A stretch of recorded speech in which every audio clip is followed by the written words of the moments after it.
हरे कृष्णा। ओम नमः शिवाय। आज बृहस्पतिवार के दिन आप बृहस्पति देव की बहुत अच्छा दुर्बल कथा सुनेंगे। ये कथा के सुनने से भक्तों की सारी मनोकामना भगवान बृहस्पति देव की कृपा से पूर्ण हो जाती है।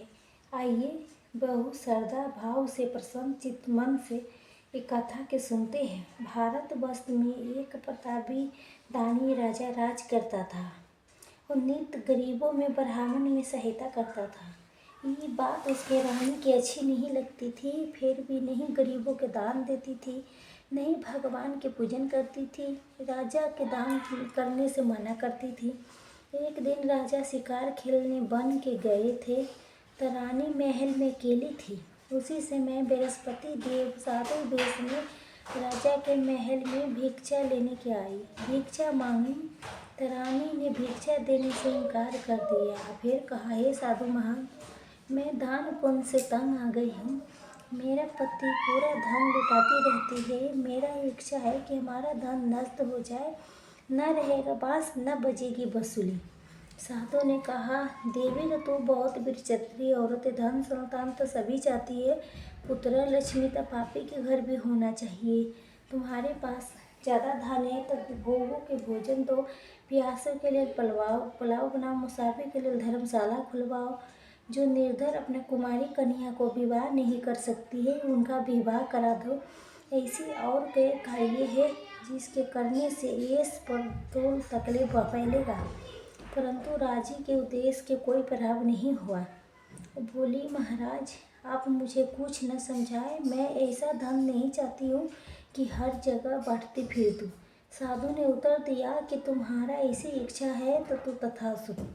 ऐसा करना कि बृहस्पतिवार के दिन घर नीप के पीले मत्ती से अपना सिर धो के स्नान आदि करना, भट्टी चढ़ा के कपड़े धोना। ऐसे करने से तुम्हारा पूरा धन नष्ट हो जाएगा। इतना कह के साधु महाराज वहाँ से आलोक हो गए। साधु के अनुसार कई बातों के पूरा करते हुए रानी के केवल 3 बृहस्पतिवार बीते थे कि उसके समूह धन संपत्ति नष्ट हो गई। भोजन के लिए राजा के परिवार तरसने लगा। फिर एक दिन राजा ने रानी से बोला, हे रानी, तुम यहीं रहो, मैं दूसरे देश के जाती हूँ, क्योंकि यहाँ पर सभी लोग मुझे जानते हैं, इसलिए मैं छोटा कार्य नहीं कर सकता। ऐसा कह के रानी प्रदेश चला गया। राजा जब वहाँ जंगल से लकड़ी काट के लाता था, शहर में बेचता था। इस तरह अपना जीवन गुजारने लगा। इधर राजा के प्रदेश जाते ही रानी दासी दुखी रहने लगी। एक बार जब रानी दासी को 7 दिन के लिए बगैर भोजन के रहना पड़ा तो रानी अपने दासी से कहा, हे दासी, आज पासी के नगर में मेरी बहन रहती है, बहुत धनवान है, तो उसके पास जा, कुछ लेके आ, थोड़ा बहुत गुजर बसर हो सके। रानी दासी की बहन के पास गई।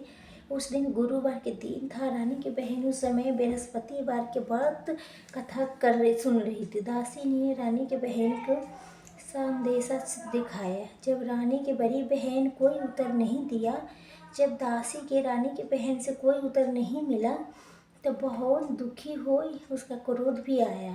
दासी ने आके रानी की सारी बात बता दी कि सुन के रानी ने अपने भाग्यों के खुसने लगा। उधर रानी की बहन सोचा कि मेरे बहन के दासी आई थी, परंतु उससे मैं नहीं बोली थी, इससे बहुत दुखी होके चली गई। कथा सुन के पूजा समाप्त करके वो अपने बहन के घर आई। कहने लगी कि हे बहन, मैं बृहस्पतिवार के व्रत कर रही थी तो तुम्हारी दासी मेरे घर आई थी, परंतु मैं जब तक कथा सुनती हूँ, कथा होती है तो न उठती है न बोलती है, इसलिए मैंने कुछ नहीं बोली। कहो दासी क्यों गए थे? रानी बोली, बहन तुमसे क्या छुपाओ, हमारे घर में खाने के लिए अनाज नहीं है। ऐसा कहते कहते रानी की आंखें भर आई। उसने दासी समेत पिछले 7 दिन से भूखे रहने के बाद भी अपने बहन के विस्तार पूर्वक सुना दिया। रानी के बहन बोली कि देखो बहन, भगवान बृहस्पति देव सबके मनोकामना के पूर्ण करती है। तुम्हारे घर में भी देखो अनाज रखा हो। पहले तो रानी के विश्वास ही नहीं हुआ।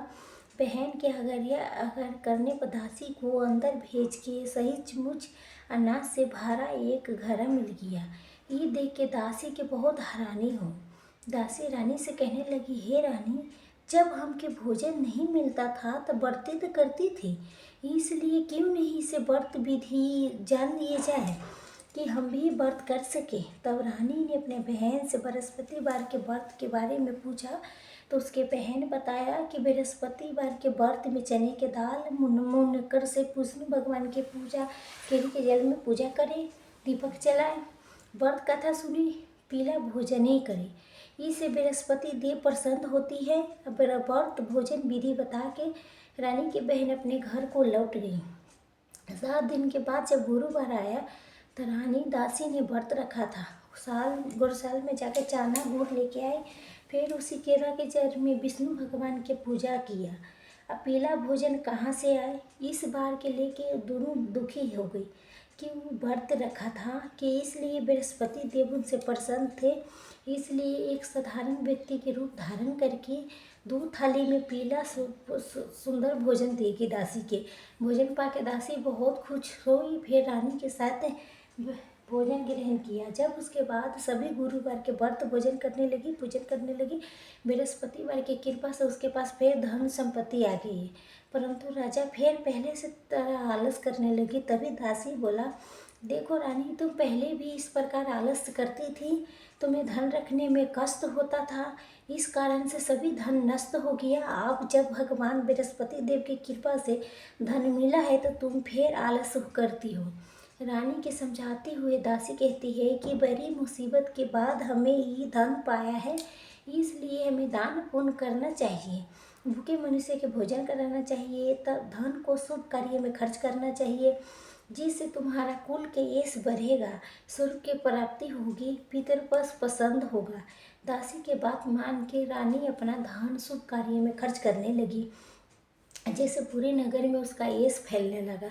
उधर एक दिन राजा दुखी होकर जंगल में एक पेड़ के नीचे आसन जमा के बैठे थे। वो अपने दशा के याद करके व्याकुल होकर होने लगा। बृहस्पतिवार के दिन था।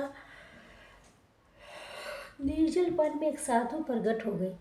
जो साधु भेष में स्वयं बृहस्पति देवता थे। लकड़ीहारा के सामने आके बोले, हे लकड़ीहारे, इस सुनसान जंगल में तुम इतना चिंता मन क्यों बैठा है।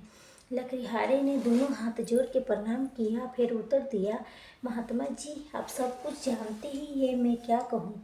ये कह के रोने लगा। साधु के अपने आत्म कथा सुनाई। महात्मा जी ने कहा, तुम्हारे स्त्री ने बृहस्पतिवार के दिन बृहस्पति भगवान के निराधन किया था, उसके कारण रुष्ट होके तुमने ये दशा कर दी है। अब तुम चिंता के दूर करके मेरे कहने पर चलो, तुम्हारे सब कष्ट दूर हो जाएंगे। अब भगवान पहले से अधिक संपत्ति देंगे। तुम बृहस्पतिवार के दिन कथा किया करो, 2 पैसे के चना मुने का ला के उसके प्रसाद बनाओ, शुद्ध जल से लोटे में शक्कर मिला के अमृत तैयार करो। कथा के पश्चात अपने सारे परिवार, सारे सुनने वाला प्रेमी में अमृत के प्रसाद के बांट के खुद ग्रहण करो। ऐसा करने से भगवान तुम्हारे सब मनोकामना पूरी करेगी। ऐसा कह के बृहस्पति भगवान वहाँ से लुट हो गई। तभी साधु के ऐसी वचन सुन के लकड़ीहारा बोला, हे प्रभु, मुझे लकड़ी बेच के इतना पैसा नहीं मिलता कि जैसे भोजन के प्रदान मैं कुछ बचा सकूं। मैंने रात्रि में अपनी स्त्री को व्याकुल देखा था, मेरे पास कुछ भी नहीं से मैं उसके खबर मंगा सकूं। और बृहस्पति देव की क्या कहानी सुनूं कि मुझे कुछ भी मालूम नहीं है मुझको। साधु ने कहा, हे लकड़ीहारे, तुम किसी बात की चिंता मत करो। बृहस्पतिवार के दिन तुम रोजीना की तरह लकड़ी लेके शहर को जाओ, तुम्हारा रोज से दुगुना धन प्राप्ति होगा, जिससे तुम बेली भांति भोजन कर लोगे। बृहस्पतिवार की पूजा के सामान भी आ जाएगा। बृहस्पति देव की कथा इस प्रकार है, सुनो। प्राचीन काल में एक ब्राह्मण रहता था। वो बहुत निर्धन था, उसका कोई संतान नहीं थी। उसका स्त्री बहुत मलिनता के साथ रहती थी। वो स्नान नहीं करती थी, किसी देवता के पूजन नहीं करती थी। इससे ब्राह्मण देवता बहुत दुखी थे। बेचारी बहुत कुछ कहते थे, लेकिन उसका कोई परिणाम नहीं मिलता था। भगवान की कृपा से ब्राह्मण की स्त्री के कन्या रूपी रत्न पैदा हुआ। कन्या बहुत बड़ी होने पर स्नान करती थी, विष्णु भगवान के जाप, बृहस्पतिवार के व्रत करने लगी। जब अपने पूजा पाठ को समाप्त करके विद्यालय जाती थी तो अपनी मुट्ठी में जौ भर के लिए जाती थी। पाठशाला के मार्ग में डालती जाती थी। फिर जौ सोने की हो जाती थी। लौटते समय उनके बीन के घर ले आती थी। रोज की इसी काम था। जब एक दिन सूप में सोने के जौ के फटक के साफ कर रही थी तो उसके पिता ने देख लिया तो कहा, ये बेटी, सोने के जौ के लिए सोने के सूपे होना चाहिए। दूसरे दिन बृहस्पतिवार था। फिर उस कन्या ने व्रत रखा और बृहस्पति देव से प्रार्थना करने लगा कि मैंने आपके पूजा सच्ची मन से की होगी तो मेरे लिए सोने के सूप दे दो। बृहस्पति देव ने प्रार्थना स्वीकार कर ले। रोजीना की तरह वो कन्या जौ फैलाते हुए जाने लगी। जब लौट के जौ बीन रही थी तो बृहस्पति देव की कृपा से सोने के सूप मिला। उसके घर ले आई और जौ साफ करने लगे।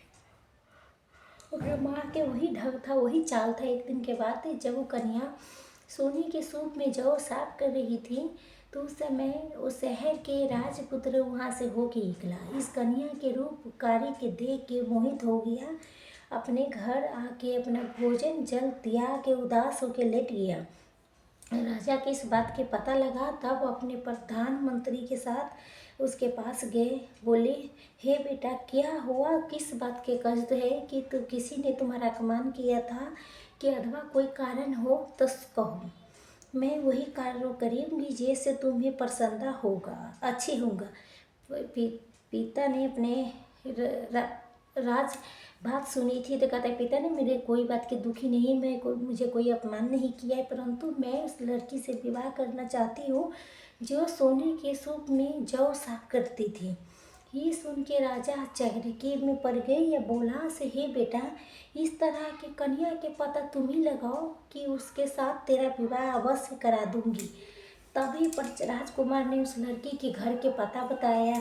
तब मंत्री उस लड़की के घर गए, ब्राह्मण देवता के सभी हाल बताया। ब्राह्मण देवता ने राजकुमार के साथ अपने कन्या के विवाह करने के लिए तैयार हो गई तथा विधि विधान के साथ ब्राह्मण के कन्या अपने राजकुमार के साथ विवाह हो गया। कन्या के घर से जाते ही पहले की बात ही ब्राह्मण देवता के घर में गरीबी के बास हो गया। भोजन के लिए भी अन्न बहुत मुश्किल से मिलता था। दुखी होकर ब्राह्मण देवता पुत्री के पास गए। बेटी ने पिता की दुखी अवस्था को देखा, अपनी माँ के हाल पूछा। तभी ब्राह्मण ने सभी हाल कहा सुनाया। कन्या ने बहुत सारा धन देके अपने पिता के विदा कर दिया। इस तरह से ब्राह्मण के कुछ समय सुख शांति से गुजर गई। कुछ दिन के बाद फिर वही हाल हो गया। फिर ब्राह्मण फिर अपने बेटी के पास गए, फिर सारे हाल कह सुनाई तो लड़की बोली, पिताजी, तुम माता जी को यहाँ पर ले आओ, मैं उनकी विधि बता के जिससे उनकी गरीबी दूर हो जाएगी। ब्राह्मण देवता अपनी स्त्री के साथ लेके पहुँचे तो अपनी माँ को समझाने बुझाने लगी, हे माँ, तुम प्रत्येक काल प्रथम स्नान आदि करके विष्णु भगवान के पूजन करो तो सब दरिद्रता दूर हो जाएगी। परंतु उसके माँ ने एक बात नहीं सुनी। प्रत्येक काल उठ के अपने पुत्री के बच्चों के जूठन खाने लगती थी। इसके पुत्री के बहुत ज़्यादा गुस्सा आती थी। एक रात को अपने कोठरी में सारा सामान निकाल के अपने माँ को उस कोठरी में बंद कर दिया। जब प्रातःकाल सुबह से कुछ भी निकाला तो स्नान आदि करा के पूजा पाठ करवाया, तब उसके माँ को कुछ बुद्धि ठीक हुई। इसके बाद नियम से पूजा पाठ करती और प्रत्येक बृहस्पतिवार के व्रत रखने लगी। इस व्रत के प्रभाव से उसके माता पिता बहुत धनवान पुत्रवान हो गई और बृहस्पति देवता के प्रभाव से इस लोक के सुख भोग के अंत में स्वर्ग लोक की प्राप्ति हो गई। ये तरह कहानी कह के साधु देवता वहाँ से अंतर ध्यान हो गया। धीरे धीरे समय बीतते पर फिर वही बृहस्पतिवार के दिन आया। लकड़ीहारा जंगल से लकड़ी काट के किसी शहर में बेचने गया। उसके उस दिन ज़्यादा दिन से पैसा मिला। राजा ने चाना गुड़ आदि ला के गुरुवार के व्रत किया। उस दिन से सभी कष्ट दूर हो गया। फिर दोबारा गुरुवार के दिन आया तो बृहस्पतिवार के दिन करना भूल गए। जब बृहस्पति भगवान नाराज हो गए फिर उस दिन नगर के राजा ने विशाल आग के आयोजन कराया था। शहर में घोषणा करवा दी कि कोई भी मनुष्य अपने घर में भोजन न बनाए, न आग जलाए, सब पूरी जनता मेरे यहाँ भोजन करने आए। ये आज्ञा के जो न मानेगा उसका फांसी की सजा दी जाएगी। इस तरह की घोषणा करके पूरे नगर में करवा दी। राजा की आज्ञा के कारण शहर के सभी लोग भोजन करने गए, लेकिन लकड़ीहारा कुछ देर से पहुंचा, इसीलिए राजा उसके साथ घर लेके गए। ले जाके भोजन करा रहे थे तो रानी के दृष्टि कुटरी पर पड़ी, जहाँ ने हार रखा था वहाँ पर वो नहीं दिखाई दी। रानी ने निश्चय किया कि मेरा हार ये मनुष्य ने चुराया है। उसी समय सिपाही के बुला के उसके कारागार में डलवा दिया। जब लकड़ीहारा कारागार में पड़ा किया तो बहुत दुखी होकर विचार करने लगा कि न जाने कौन सा पूर्व जन्म के तलब से मुझे ही दुख प्राप्त हुआ है। उसी साधु की याद करने लगा जो जंगल में मिलता था। उसी समय तत्काल बृहस्पति देव साधु के रूप में प्रकट हो या उसके दशा के देख के कहने लगा, हे मूर्ख, तूने बृहस्पति देव की कथा नहीं करी, कथा नहीं सुनी, इस कारण तेरा दुख प्राप्त हुआ है। चिंता मत कर, बृहस्पतिवार के दिन कारागार के दरवाजे पर 4 पैसे परी मिलेंगे, उनसे बृहस्पतिवार की पूजा करना, तेरे सारे कष्ट दूर हो जाएगी। बृहस्पतिवार के दिन उन्हें 4 पैसे मिला। लकड़ीहारा ने कथे कही। उसी रात्रि के बृहस्पति देव ने नगर के राजा को सपने में कहा, हे राजा, तुमने जिन आदमी के कारागार में बंद किया है निर्दोष है, वो राजा है, छोड़ देना। रानी के खुटरी उसी खुटे पर टांगा है, अगर तुम ऐसा नहीं करेगा तो मैं तेरे राज्यों के पूरे नष्ट कर दूंगी। इस तरह से रात्रि के सपने के देख के राजा वो प्रतिकाल उठा और खूंटी पर हार देख के लकड़ीहारा के बुला के क्षमा अर्चना मांगी। लकड़ीहारा के वो सुंदर वस्त्र आभूषण दे के विदा कर दिया। बृहस्पति देव की आज्ञा के अनुसार लकड़ीहारा अपने नगर के चल दिया। राजा जब अपने नगर के निकट पहुंचा तो उसी बड़ा चर्य हुआ। नगर में पहले दिन से बाग, तालाब, कुएं, तुलसी, धर्मशाला, मंदिर बहुत कुछ बना था। राजा ने पूछा, ये सब किसके बाग, बगीचा, धर्मशाला है? तो नगर के बहुत लोग कहने लगे, सब रानी मदंती के हैं। राजा के आश्चर्य हुआ, गुस्सा भी आया। सही जब रानी ने खबर सुनी कि राजा आ रहा है तो उन्होंने दासी से कहा, हे दासी, देख राजा हमके कितनी बुरी हालत में छोड़ के गए थे, हमारे ऐसी हालत देख के वो लौट न जाए, इसलिए तो दरवाजे पर खड़ी हो जा। आज्ञा के अनुसार दासी दरवाजे पर खड़ी हो गई। राजा आई तो उनके साथ लेके आई। तब राजा ने क्रोध करके अपने रानी से पूछा कि धन तुम्हें कैसे मिला, कैसे प्राप्त हुआ है? तो उनसे ने कहा कि हमें सब धन बृहस्पति देव के व्रत करने से हुआ है, प्राप्त हुआ है। राजा ने निश्चय किया कि 7 रोज बाद सभी बृहस्पतिवार के पूजन करते हैं, लेकिन हम रोज पूजा करूँगी, 3 बार कहानी और रोज व्रत किया करूँगी।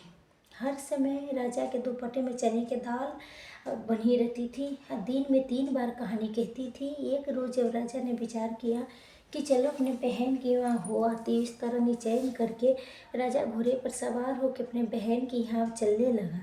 मार्ग में जब देखा ये कुछ आदमी एक मुर्दे के लेके जा रहे थे, रो के राजा कहने लगा कि हे भाइयों, मेरे बृहस्पतिवार की कथा सुन लो। वो बोले, लो हमारे आदमी मुर गया है, इसके कथे के परी है। परंतु कुछ आदमी बोले, अच्छा कहो, मैं तुम्हारी कथा सुनने के लिए तैयार हूँ।